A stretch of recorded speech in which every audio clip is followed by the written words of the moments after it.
নমস্কার, আমি অ্যাডভোকেট চন্দন রায় বলছি। আজকে সোশ্যাল মিডিয়ায় একটা পোস্ট খুব ভাইরাল হয়েছে, যেখানে বলা হচ্ছে রাস্তার কুকুরকে খাবার দিলে সুপ্রিম কোর্ট মোটা টাকা জরিমানা করার আদেশ দিয়েছে। আমি খুব পরিষ্কারভাবে আপনাদের জানাতে চাই, এই খবরটি সম্পূর্ণ ভুল, ভ্রান্ত ও বিভ্রান্তিকর। সুপ্রিম কোর্ট আসলে কি বলেছে? সুপ্রিম কোর্ট কোথাও বলেনি যে কুকুরকে খাবার দিলে মানুষকে জরিমানা দিতে হবে, ফিডিং সম্পূর্ণ নিষিদ্ধ, ফিডার্স অপরাধী। এই সবটাই ভুল ব্যাখ্যা।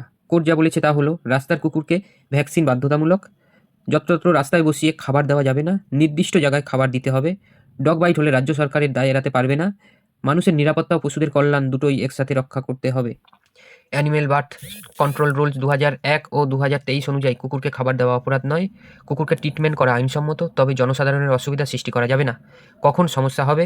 স্কুল, হাসপাতাল, বাজার বা ব্যস্ত রাস্তায় যদি কুকুরকে খাবার দেওয়া হয়, সেই খাবারের জন্য যদি মানুষ বিপদে পড়ে এবং ডগ বাইট হওয়ার পর বা কুকুর কামড়ানোর পর যদি ব্যবস্থা না নেওয়া হয়, শেষ কথা, কুকুরকে খাবার দেওয়া অপরাধ নয়, তবে নিয়ম মেনে নির্দিষ্ট জায়গায় দিতে হবে।